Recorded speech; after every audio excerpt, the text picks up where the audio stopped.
Good evening, everybody. This is Pastor Wendell Jones, and I want to say thank you for tuning in another Monday night to The Relevant Church. We are that program that tries to put the church back in position to address relevant topics and subjects that are going on in our community.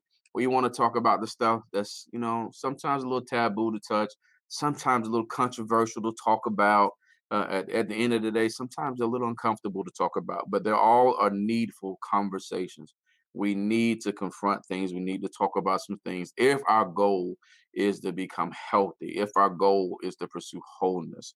And in one of those things that we're committed to do on the show and committed to do each month of the show is that to address the issue of mental health. And we've done that for the last 3 months, and we're going to do it again this month. And this time we're going to talk about family mental health and breaking generational curses. We're going to talk about the Black family structure and the need for dealing with the mental health, not just of the individual, but of the collective, of the family. And so I've got some people that I'm bringing back tonight, and along with one special guest, I'm so excited to have her on the show as well. And so let's bring them all out so you can see them. They did such a fantastic job in one of our shows before, and I know it's going to be a great conversation tonight. You see there on your screen, we have Miss Emme Smith. She is the owner of GraySpace Counseling, doing a fantastic job of growing her practice and helping her community to get to a place of healthiness and wholeness. And so, Emme, thank you for coming back again. And we also see Dr. Shaherah down there. She is back again. She was a wonderful guest along with Emme in one of our previous shows dealing with mental health. She is all over the place right now, which I'm so excited about, just to see everybody get a chance to see the gift that we've always known here at our church. But you can see her featured in Dr.S Speaks, but she's been called upon to travel a good bit and speak in various forums. And so we're excited. And beside her is who I call the special guest. It's her daughter, Miss Kelsie. Kelsie's coming to be with us tonight. She is an 11th grader at Brynes High School. I went to Spartanburg High School, and so we're not going to hold Brynes against her because she's a good person, regardless of the fact that Brynes used to kick out. But, well, they didn't when I played, but afterwards they did pretty good. But guys, thank y'all so much for being here, and thank you again, Kelsie, for being here, because this is a subject that people don't like to talk about, and so I want to commend everybody's courage, especially young Kelsie, talking about this topic. But thank you for being champions for our community, advocates for mental health. We need more and more people like yourself. So let's jump in. Let's see where the conversation goes tonight.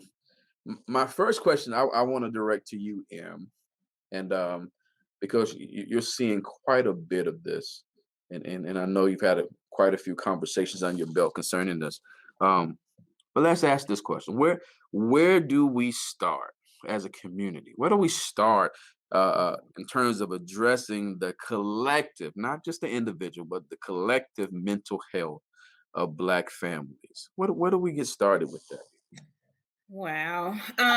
That's really a loaded question, but I think you kind of addressed it in the intro when you said it's a conversation that has to be had, right? Mm-hmm. One of the reasons why I think it has to be had is that, and Kelsie can speak to this, but our children nowadays are much more emotionally intelligent than we are, meaning that they're more open to mental health and they know the jargon and they're more open to have these conversations. So as parents and as families, we have to kind of let go of some of that rigidity, right? Of what we were taught. Like, we're talking about breaking generational curses tonight. So, what we were taught of what goes on in the house stays in the house. Right. You don't let people see your weakness. We got to kind of change some of those narratives. I think you really hit on something, because the younger generation, my kids, Kelsie and those, this is a conversation that they don't mind bringing up. And it's in the music. It's in the music. It's in the culture. It's out there. They're talking about it.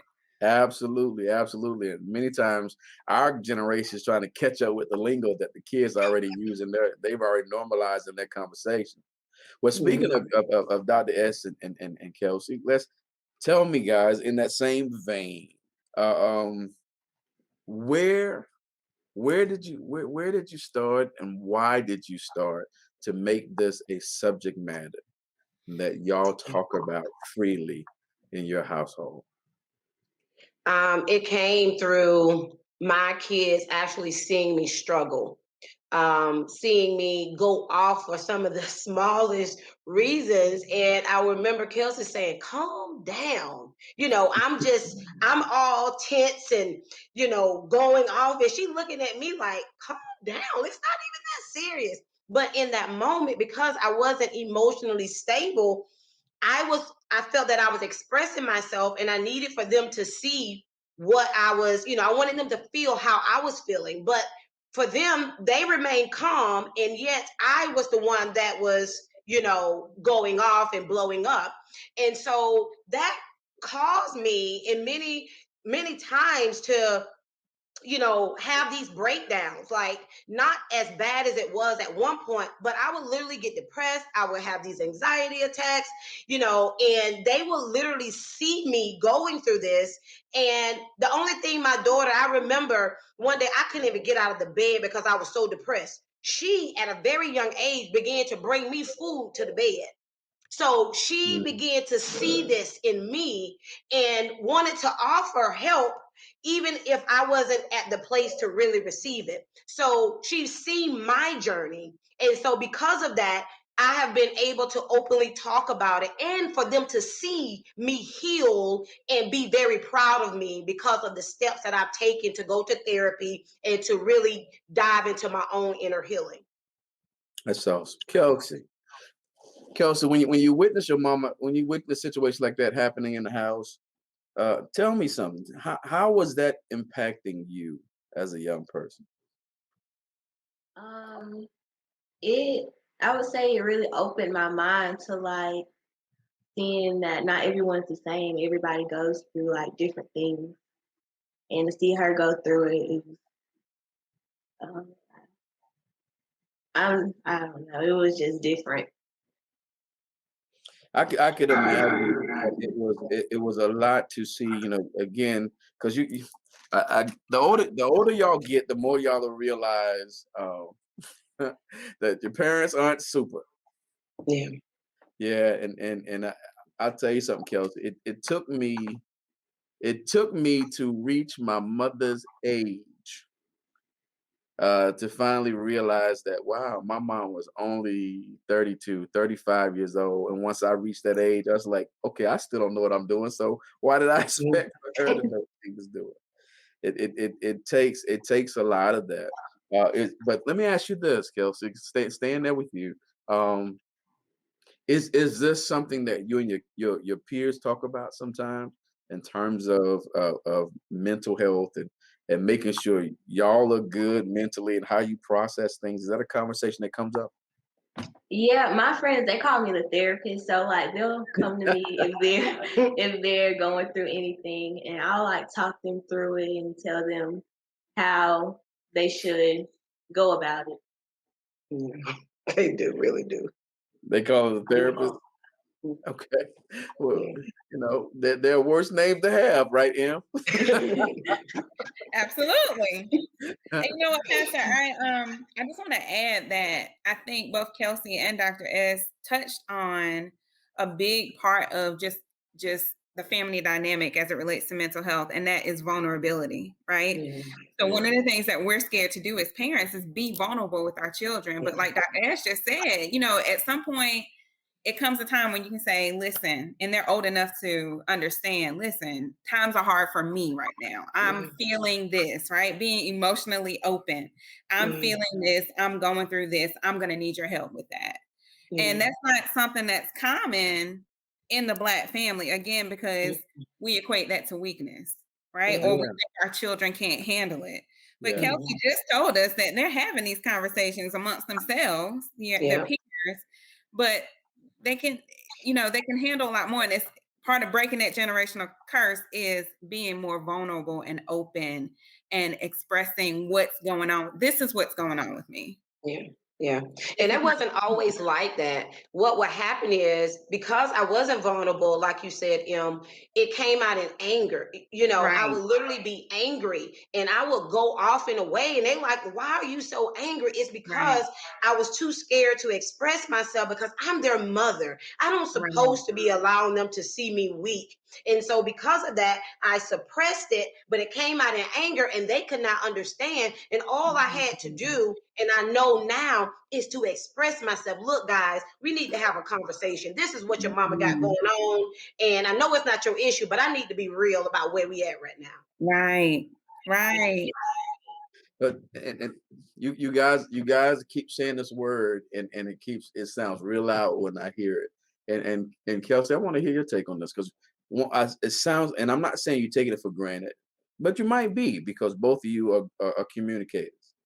He said we have to be able to express ourselves. In the Black family, let's be honest, not so. And I don't think this is very true for us and our kids, because I know how I interact with my kids. As I'm around you and your kids, and Em, I know you do the same thing, and Tina, who's working in the background, she does the same thing. We reached some point in our lives where we decided that there was something we were not going to repeat, and that was this whole notion of our kids can't express themselves. Like Kelsie, when we was growing up, we knew not to. You can be mad, but you better not let it show on your face. You can be upset. You better go tell Jesus and not your parents about it. But you guys are saying express yourselves, and I still think there's a general populace that does not know how to do that. And so I'm gonna start with you, Kelsie. Because I'm grateful that your mom has created an environment for you, which is giving you an advantage with your friends. I think that's why they come to you. But have you noticed in your age group, and then I'm gonna come back, your mom, and we're gonna talk about the old folks. But in the young people, do you think they have difficulty in expressing themselves, Kelsie? Sometimes, yeah, they do. How are you able to help your friends? Because apparently you're good at it, because that's why they wouldn't keep coming to you if you're not good at it. So how are you able to help them to talk about their feelings and just life in general? What do you do to pull them into the conversation? Like, tell them to come in at a different angle. Don't come at them like, oh, I just feel like this. Like, really sit down with them and tell them, I feel like so and so because of so and so, instead of like just coming to them harshly. It sounds like you're trying to keep them from making a final decision, but just express how they feel about a thing, and then kind of going from there. Is that what I'm hearing you say? Absolutely. Now, S, how often was that encouraging upbringing to express how you feel about something? You finna feel this butt whipping, because what you're not gonna do is talk about how you feel when I pay all these bills around here. You ain't got feelings. It's just to the place where it wasn't always welcomed. And so I know for me, we suppress. So again, I had to learn about my emotions and to really express myself, because I wasn't always allowed to do that. And it stuck with me even as into an adult. So I had to change the dynamics of that, because I saw how it was tearing me down, and how now as a mother, it was affecting my children, because I couldn't communicate effectively with them. And it's not only that, I couldn't receive their communication because I was always taught, you don't tell me stuff like that. You don't come to me like that, when all they wanted was for me to hear them out. And I wasn't at a place to hear them out. So I shurned them away, which in return, it weakened our relationship because they went to everybody else but me. Yeah. Yeah. What's your take on that? It's so much there, right? Feeling Come are on. like the foundation of this therapeutic work that we're talking about, right? And just thinking about what you said, and thinking about parenting and where our rigidness or rigidity comes from, we oftentimes parent out of our lack, right? So once we become parents, we don't know what we're doing, but we parent out of what we didn't get as a child, right? Oh, wow. Okay. So we parent out of our lack. So then we overcompensate in that area and become rigid in other places. So if I didn't have, let's say shoes, I didn't have the ability to get the shoes I wanted when I was coming up as a child, right? So my child is now, I have a child now. I'm going to make sure that I give my child everything I didn't have. But I'm more rigid in the aspect of, you're not gonna tell me what you think, because you got better than what I have, right? You have better than what I had growing up. So you don't get to have an opinion, or you don't get to complain, because I'm doing everything I know to do to make sure you have better than me. And that's where our rigidness comes from. Yeah. So when we start to talk about feelings and being vulnerable, we have to open up a little bit. So where we have to stop shutting down our children and recognize that we are parenting from lack or from trauma, if that makes sense. Yeah. So it's so much to dig out there, but yeah. Yeah, let's stay right there. Don't put your shovel up yet. Let's keep digging. Because it sounds like this. It almost sounds like that once we become adults, we're fighting for the respect that we didn't feel as a child.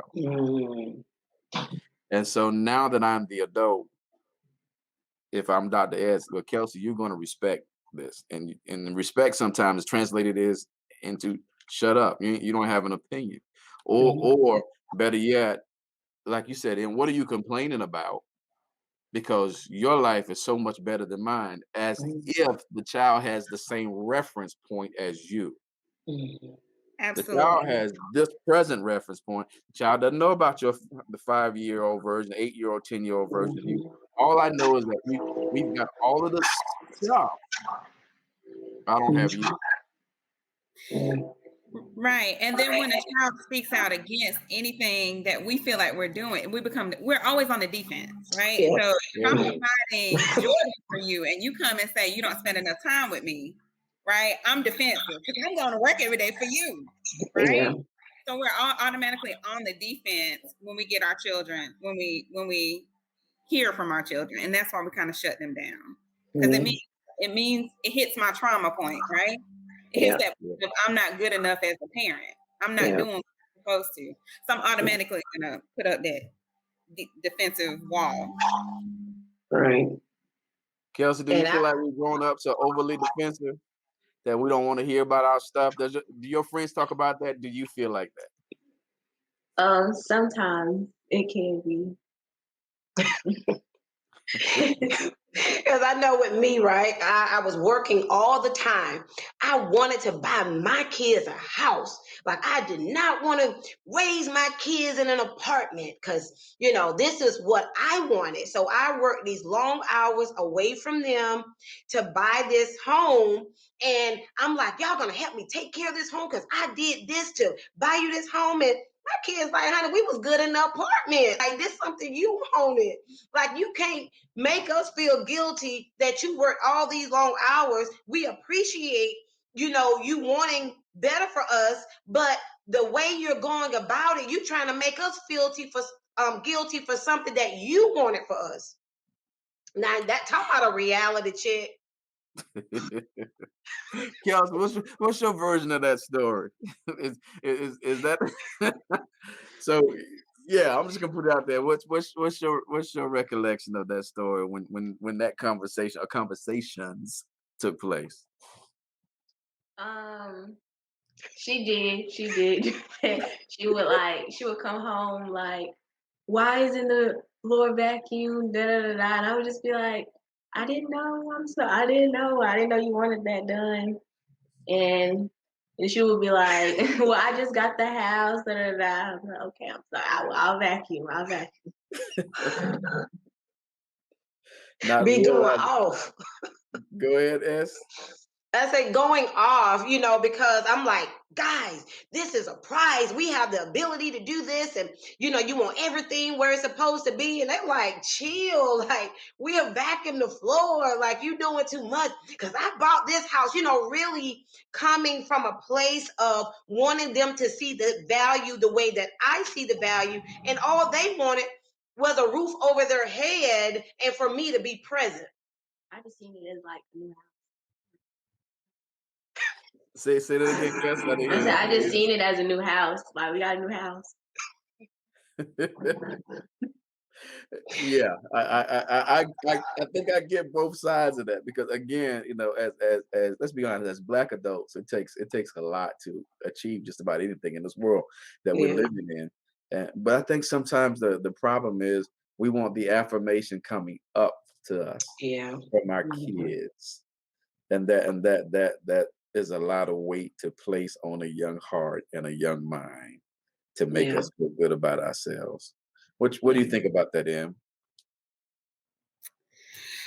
I think that's part of it, but I think it's also rooted in our trauma, childhood trauma. So what we experience as children is what we live out as adults, right? So whenever we are triggered in that moment, that traumatic moment, whatever you link that to, we go back to that 7-year-old person, that 7-year-old child, right? Yeah. So not good enough. I remember hearing that when I was 7. So I automatically go back to that 7-year-old child. So I agree with what you're saying, with what you say partially, but I think part of it is just unresolved trauma as well that we have to do internally. And we do externalize everything then. If we didn't get that validation as a child, then we externalize our validation to come from other people and everything around us and buying materialistic things, right? Yeah. Instead of internalizing that validation. Right. Well said. Well said. I've heard it called, just that primary love. We didn't get that primary love that we needed in those more formative years. And so just because you didn't get it doesn't mean you live without it. You're going to try to get it some way or another. Right. Well, how do we once we start to see this, once we start getting clarity about the trauma and the various things that we've gone through that now contribute how we're conducting ourselves as an adult, how do we prevent our babies from reliving what we are now realizing about ourselves? How can S make sure that Kelsie doesn't do what she now realizes I shouldn't have done? Right. Em? I think part of that is going to be letting go. Honestly, that's what I see as a pattern or a common theme with the families I work with is letting go and realizing that our children have their own path and they are individuals, right? So we have an idea when we have our children of what they're going to be. They're going to be the next president. They're going to be the next doctor, lawyer. We have a picture of what we want our children to be. And because we parent out of Black, right, we live vicariously through them. They buck up against that. That's when it becomes an issue. So oftentimes 13-ish to 16, 17-ish, that's where I'm dealing with, moms and daughters and sons and dads bumping heads because we're fighting that transition. The transition of them becoming their own adult, becoming an adult child, and parents letting go. So honestly, I think it's important to again, open your mind and allow them to become the individuals that they are. Yeah. Well said. Well said. And if I could definitely, one of the things that has helped me is to realize that I poured into my children with what I had, whether it was good or bad. I parented them based off of where I was in that moment, in that season of my life. And at that moment, I thought I was doing the best that I was doing, even though I realize now I did my best. But what is happening is I took full accountability. When my kids made poor choices, I acted as if it was my fault. And I had to realize that I had to really shed the guilt and know that I did the best that I could, and I poured into them. I kept them connected. Whether it's for me, I put my daughter into groups, mentorship programs. I've reached out to people to help mentor my son. And when they made poor choices, I have to realize that it's not a reflection of me. And that was the freedom that I had to give myself, because I would literally tote their poor choices at times as if it was me. And that helped me so, bogged down, because I carried that weight. And it wasn't a reflection of my parenting, it's a reflection of the choices that they chose to make. Well said. Um, got some echo in there. Listen, you made me think of something else, and anybody can. Well, I'm gonna come back to that because I want to come back to this whole idea of a family image, the image that we want to portray. We're gonna come back to that. I want to come to Kelsie first though, and listening to what your mama said a few minutes ago. Because I asked my kids this too, and apparently I cast a pretty decent sized shadow. So, um, do you feel, Kelsie? Do you feel like you have the liberty or freedom to become who you want to be? Or do you feel like there's pressure to become what you think your mama wants you to be? Or grandparents, or all these other grown-ups who are over you? I think as of now, I'm starting to have more freedom to become myself. Like, it used to be that way, but now she like she talks to me to become my own person. Was there any particular time that you remember, Kelsie, when you felt like that change happened, when that shift happened between you and your mom, where she kind of like, okay, baby, what you want to do, as opposed to this is what you gonna do? Um, we went through something and very big, and we learned from it. And then after that, she allowed me to become my own person. Because I really talked. Well, I really said, like, I really did feel like she wanted me to become what she wanted. But after that, I guess we talked it down, and she was like, well, you are your own person, so I should start letting you, do make your own choices, as long as they're good. As long as yes. How did that feel, Ash, that moment? Because I remember my moment. So yeah, Yeah. how did that feel?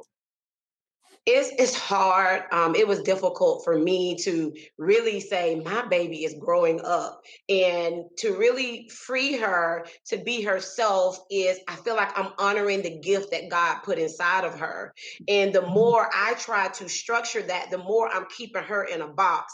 So in that moment, it was hard, but I also felt the release of freedom that I always wanted, that I'm now giving her at a younger age, rather than waiting till she's an adult and really having that friction in our relationship. So I had to come to grips. Was it easy? Absolutely not. But to see her flourish and become, like, even this interview, I'm in tears.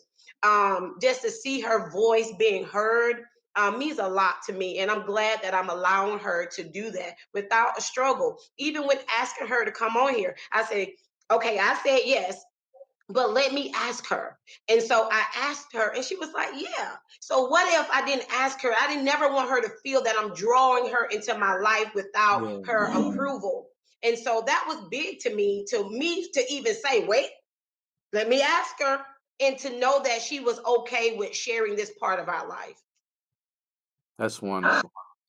When I think about my kids, I ran across this information some time ago, and I try to practice it with them.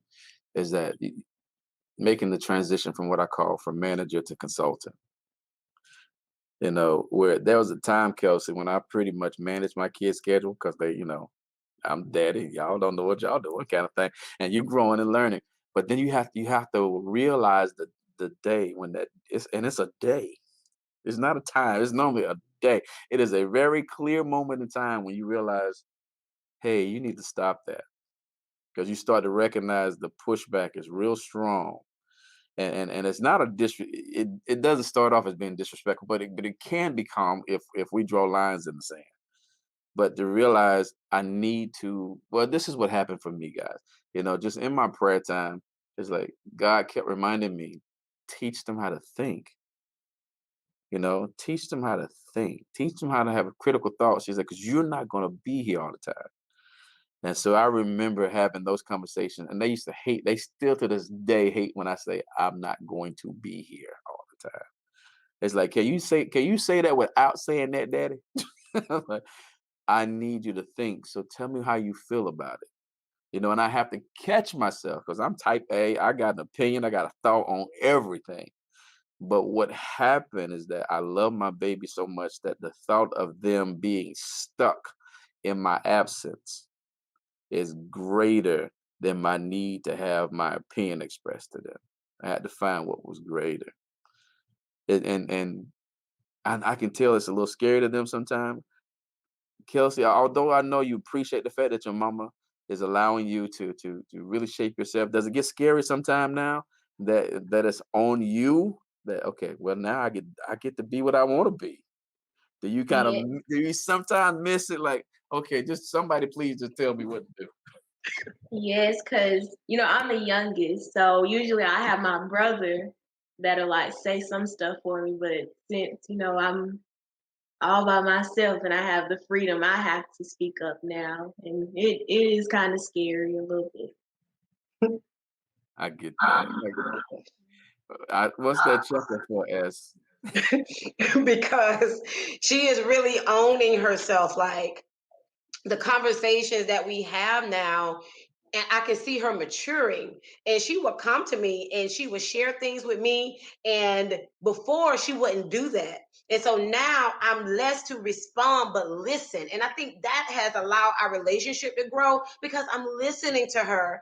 And even now, I find myself wanting to correct her, like say, yes, sir, things like that. But to know she knows that. And for me to chill, like I have a very respectful daughter, even though we've had our challenges, she knows she's very respectful. But just that part of letting her be and having the conversations that we have, it really does my heart good because we haven't always been in this place, right?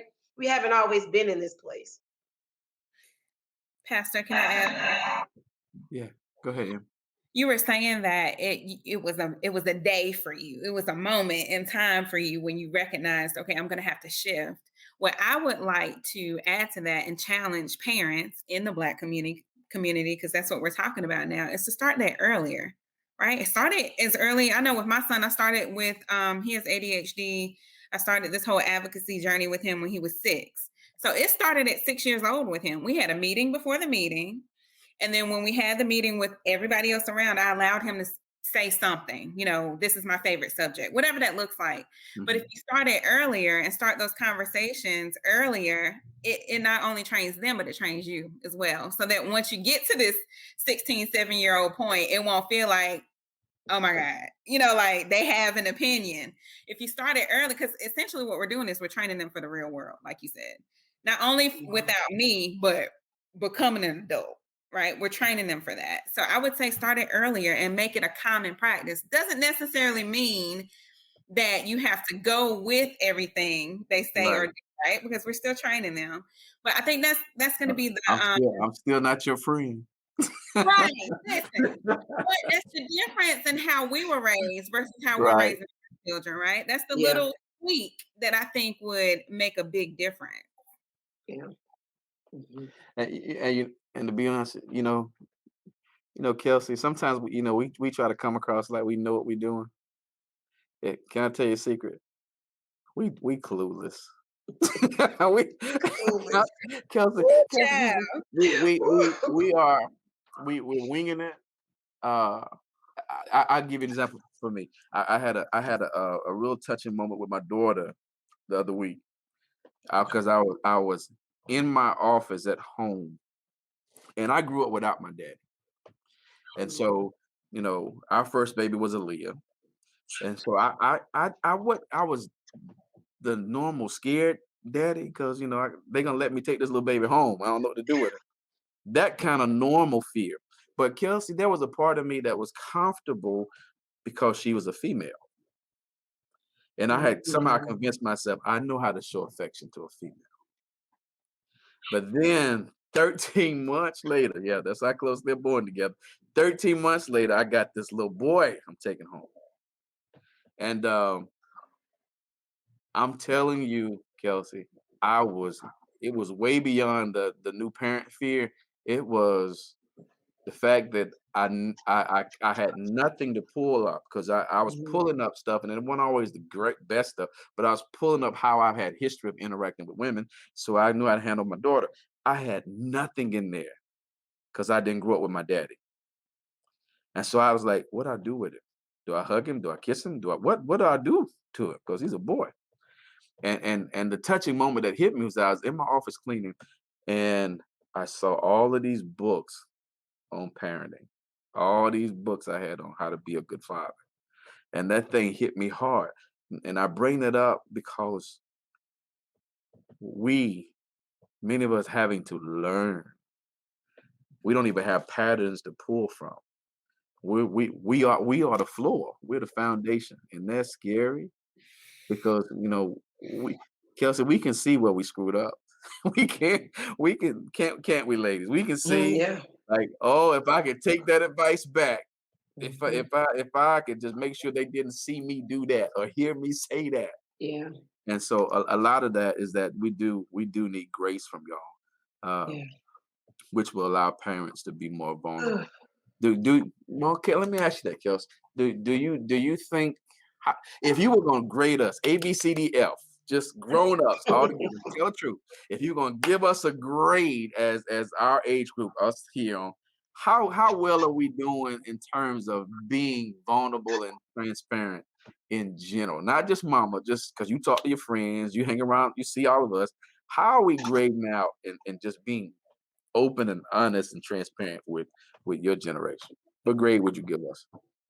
Um, I would give y'all, I would say a B, maybe like a high B though. I'm gonna say something. I bet all of us thought we weren't gonna get it.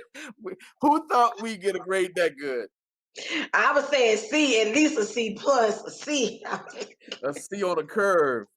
You know what's so ironic, Pastor and Dr.S, is that I have 2 kids. Dr.S, I know you have 2, and Pastor, you have 3, right? Yes, yes. I'm just now getting into the teenage years. My oldest is 16. And I promise you, like an alien came and took him. I have no idea who this is living in my house. So like I'm dealing with all of this new stuff. Like, what am I doing? So I'm on my first one, my oldest being 16. I'm just now getting into the teenage years. Dr. S, Kelsie is your second. And to hear Yeah. you say that, what this says to me is that we always figuring it out, right? Because you already have one that you've raised who is now in adulthood, but now you got your baby and you just like, right? And Pastor, Honey. you say the same? Oh, yeah. Yeah, and they are all different, Kelsie. They are Yes. all Yeah. different, and you Yeah. have to approach them all differently. Leah is strong willed and stubborn, and if I call her stubborn, she'll say I'm just like you. Uh, and I can't come at her hard. I gotta I gotta do the Socratic approach. and then like kind of Like lead her Kelsie. into it, you know. Wendell is very much like more my tender side. But it's what's been interesting is Kelsie. I was telling him last week. I said, "You've reached the age where you like to push back now." He likes to challenge me on. He goes, "Well, Daddy, I don't know about that, Dad." All right, here we go. And Ben is totally different. Ben's quiet, but he's very thoughtful. Uh, Ben's gonna make up his mind and will not announce it. You'll just see it, you know. And so having to learn how to do that and be a customizable daddy Yes. for all of them, Yes. while at the same time trying to be real aggressive to tackle my stuff, Whew. Yeah. because Yeah. my stuff is inheritable, Yeah. Right. and you know. I've read about, you know, this growing field of study called epigenetics, and it blows my mind. Mhm. What that is, Kelsie, is epigenetics. What they're saying now is that you got your DNA from your mom and your dad. But what scientists are saying now is that although the way your DNA is set up, it doesn't change, but the experience of your parents Mm. can now lay on top of your DNA. Wow. And so you could take somebody like me who didn't grow up with his father, but older in life I start doing stuff he did and Wow. never saw him do it. I just inherited it. You Mm. can inherit trauma, Oh, yeah. our Yep. responses to things. Yeah. And so to me, what that says is it lit even a greater fire under me Yeah. to deal with myself. Mm. Even though my kids are here now, so if they inherited, they inherited. But it's on me now to try to get it better, and then find a way to communicate it to them where they can hear it, Yeah. Mhm. while still letting them be what they will be, become who they want to be. Right. Oh man, what a juggling act! Like you can start seeing yourself in them. You're like, listen, hey, you don't want to do that because Right. that won't pay off. But you still got to figure out how to say that. Yeah. Right. And then Kelsie and Malik, like we went through this phase of saying, well, you don't treat Malik like this. You don't do this like, because she's seen me parent Malik in a certain way and then, trying to parent her. And again, I'm trying to figure this out. They are two different, individuals with two different personalities. And so I was trying to figure it out. And I know a lot of that came back on her. She was restricted from a lot of things because of what I had experienced with my son. And she like had to remind me, I'm not Malik. Not saying that he's a bad person, but it's just the things that I've had to try to parent differently because of the different paths that they was choosing to take. Yeah. And so again, allowing and recognizing that, like, wait, Kelsie, let me not allow what has happened between me and Malik interfere with our relationship. Let me give you the opportunity to go out and explore a little bit without having to think that you're going to do the same thing. Again, growing pains, a lot of combativeness going back and forth because of I'm fearful. You want the best for your children. You want them to make the right decisions. And as parenting, again, it can be very, very heavy when you're trying to figure it out and heal yourself from trauma at the same time. Like, come on, somebody. Which is Absolutely. why I would say give yourself some grace as Yeah. parents. We got to give ourselves some grace. We got to give ourselves some grace. We're juggling a lot, like both of you just said. Yeah. Well, we're getting ready to wrap up, and okay, Kelsie, I'm going to put you on the spot, but I know you can handle it. Here's what I want you to do for me, sweetheart. What's come out of this conversation tonight, an overarching theme that keeps coming up is communication. Communication. Kelsie, give us old folk some advice on how to best communicate with your generation?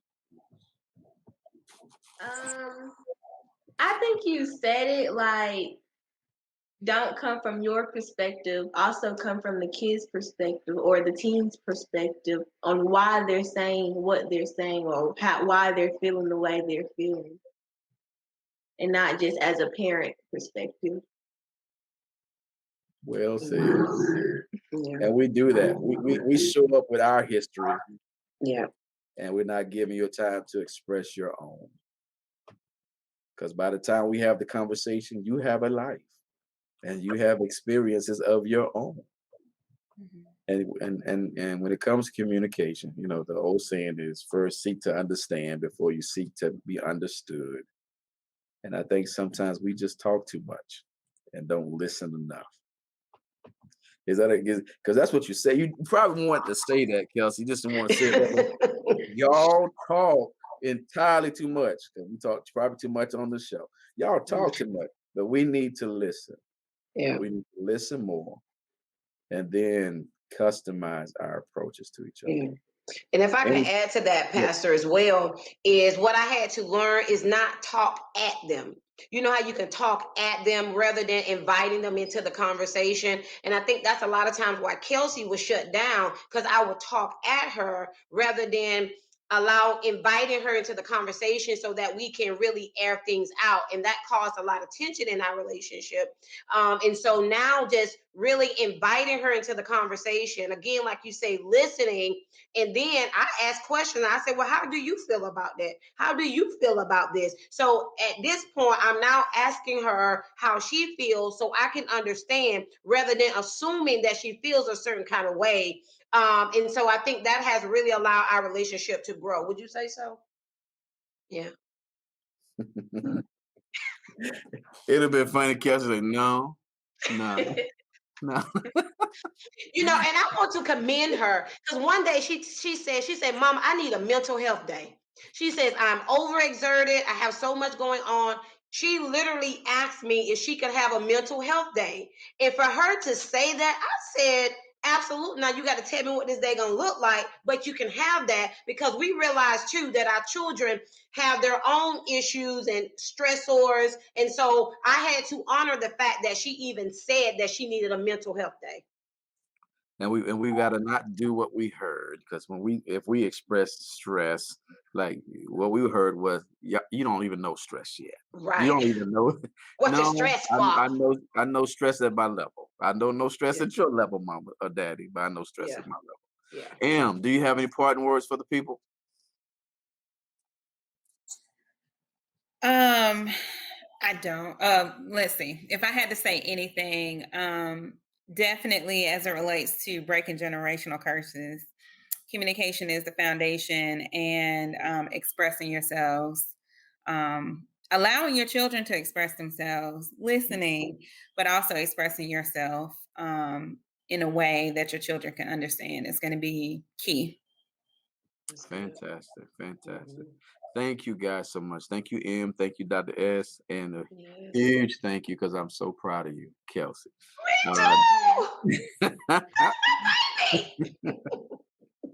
Tina's gonna take y'all backstage. Don't click off yet. I want to come back and talk to you. I'm gonna go ahead and close out.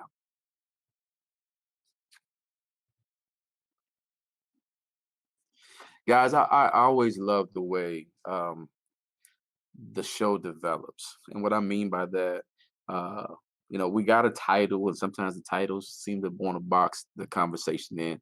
But I love the free flowing nature of our shows, where we'll take the show where the show goes. And I think that was a beautiful display on tonight. As you heard me just say, I'm so proud of Kelsie to even be in this forum with us to talk about it. And I hope what you heard tonight was what Em just said, is that at the heart of all of this, at the heart of healing, at the core of healing, is communication. And communication is not just talking, communication is listening. I know I've had to really grow in that area. And so sometimes as adults, and I know this is true for the Black household, because to try to achieve in the world that we've been presented, we have to work real hard. And oftentimes, by the time parents get home, they're tired, they're exhausted, they're probably even aggravated because they've been fighting outside of the home to try to obtain things, to maintain things, and we do develop a sense of pride about our achievements. We do develop a sense of pride about the house we could put you in compared to the house we lived in. The fact that you have a greater variety of clothes than we did. The fact that you can go to things that we never even dreamed of being able to attend. Life is seemingly better. But one of the things we have to learn in that is that despite all of the extra tensions of trying to, well, I can't even say the extra tensions because our parents had tensions themselves and they might have been different, but despite of any tensions that we may have, we have to find time to sit and talk. We have to find time to sit and listen. We have to find time to sit and get to know this evolving, developing human being in our household. And that goes both ways. To the young people that are watching tonight, your parents aren't finished growing. They are developing and learning and subsequently evolving, changing how they see things, changing how they do things. We have to give each other that grace to allow each other to continuously grow. But in the midst of that, too, we need to, in that conversation, be able to say, hey, I'm sorry. I was wrong. Sometimes it's hard for parents to do because they never heard that themselves when they were coming up. The older generation felt like it was unnecessary in many cases to apologize. Their apology was the fact that they fed you, clothed you, and housed you. But things are changing now, and we're starting to learn, evolve as a people, to realize we have to keep the lines of communication open if healthiness and wholeness is our goal. And I believe it's becoming our goal. So to the younger people, thank you for your patience with us. We're trying, and we're going to get it right. Guys, thank y'all for tuning in with us tonight. I hope this conversation sparks more conversation. That's my goal, that the conversation doesn't stop when we sign off.